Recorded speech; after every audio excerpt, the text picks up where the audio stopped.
demanding major changes, including shields to protect them.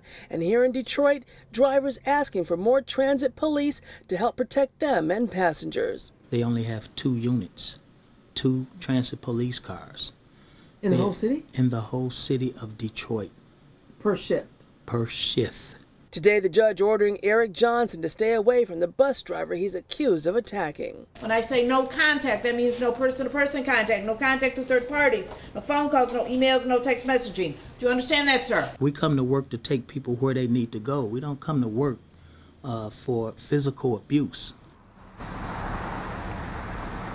A spokesperson for MDot agrees that 2 transit police cars per shift is not sufficient. We're told they're actively recruiting, hoping to double that. Reporting live in Detroit, Kimberly Craig, 7 Action News. All right, thank you so much, Kim. A couple charged in the overdose death of their 10-month-old great-grandson will stand trial. A judge ruled there is enough evidence against Rebecca and Quentin May of Taylor to let a jury decide the case. The 2 are charged with involuntary manslaughter and child abuse. Prosecutors say they were grossly negligent by allowing the child to get his hands on prescription pills in the house last October. Defense attorneys argue it was just a tragic accident. Dave? City of Warren is launching its annual crackdown to keep fireworks in check for the 4th of July. Tonight, our poll question is asking, does Michigan need to go back to stricter laws? Tell us what you think at WXYZ.com/vote. In the meantime, 7 Action News reporter Jennifer Ann Wilson live in Warren, where the mayor is keeping an eye out for violators. Jennifer Ann?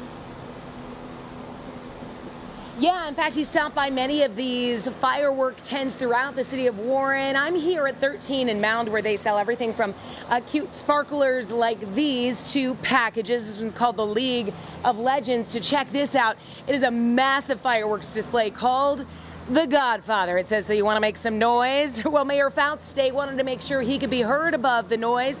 Though these fireworks tents are temporary, he wants everyone to know the laws here in the city and the state are permanent. With Lieutenant Cortland Larry by his side, Warren Mayor James Fouts hit the streets to make sure the local laws are heard over the excitement of July 4th's booming celebrations.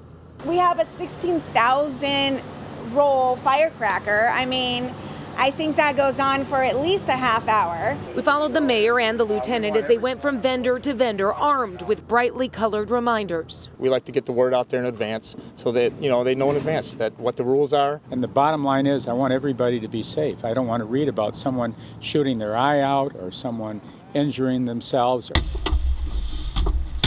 The first 3 rules on their list could land you in jail or slap you with a $500 fine. Anybody under the influence of alcohol you don't sell to. Yep. Also, you can tell your customers if anybody is shooting or dispersing fireworks in the neighborhood and they're under the influence of alcohol, he's likely to give them a $500 fine and maybe a jail sentence. Another rule, keep all intersections clear. On the 4th of July night, just like almost every night, there are emergency situations that take place. Someone has a heart attack, someone has a serious accident, all kinds of emergency situations can take place, including a fire caused by fireworks. So we don't want anyone to be blocking the intersections. And though the state says you can shoot off fireworks till midnight on July 4th in the city of Warren, by 11 o'clock, it should be time to cool the fireworks.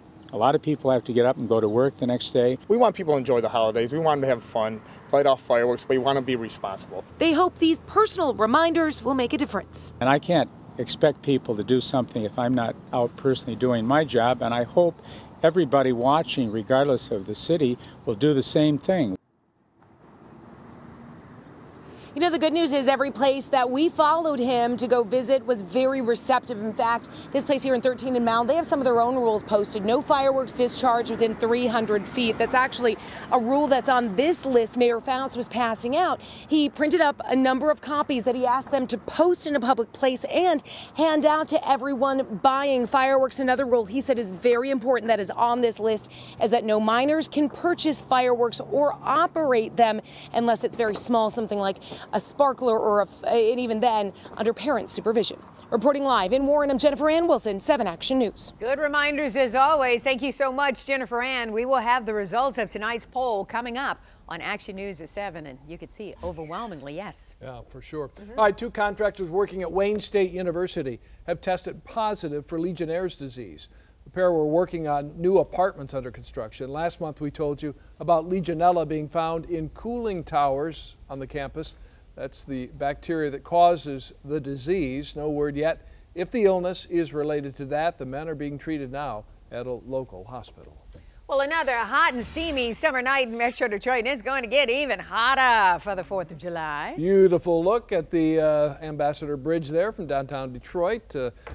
Yeah, on this steamy, shall we say, Monday, Dave. It is a little bit, but you notice how that picture is a little more crisp, because when we get the higher humidity, it was steamy today, but not quite as bad as it was over the weekend. So when we get that real high humidity, get that milky white look, we'll get back to that for the holiday, but not so much tomorrow. 86 in Mount Clemens, 75 in Port Huron. To 75 is the outlier. It's 89 in Detroit, 88 in Troy, 84 in Howell. It's still 88 in Windsor right now. And there's just enough juice that the 89 feels like 91 in the Motor City, feels like 90 in Windsor and Monroe. Not as big of effect with the humidity on the west side because it's just a little bit lighter out there.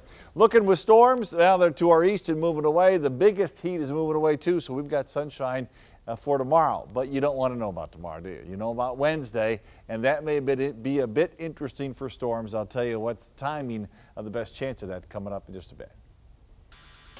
Good deal, Dave. All right, 7 Action News is helping you get around Metro Detroit with updates on construction projects. Today, crews began fixing a bumpy ride on Mound Road right in Sterling Heights. 7 Action News reporter Allie Hoxie investigates if the fix will be a lasting one. What this construction project will do is take this concrete on Mound Road and smooth it over and then put an asphalt overlay on top.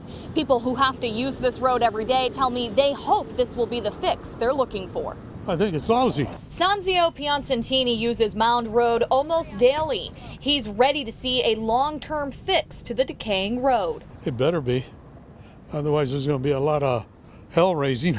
We went to the experts to see just how long it will last. Nishantha Bandara worked for MDot for 6 years. He is now an associate professor of civil engineering for Lawrence Tech. He says reconstructing the road with new concrete would cost too much money. He says using an asphalt overlay is the most inexpensive way to fix the road, although reconstruction would last longer. You can get all the concrete out, base out, and you can do a reconstruction of the pavement. That's going to last about 20 years, but it's going to cost a whole lot of money. He says the asphalt overlay will last anywhere between 7 to 10 years and can give people driving back on the road quicker. Asphalt can open to traffic pretty quickly, and concrete you have to wait until about more time for concrete to cure. While some might prefer a long-term fix, others are just happy to see something being done. Anything to get this road smoother and better, I'll take it. Short-term, long-term, whatever it takes.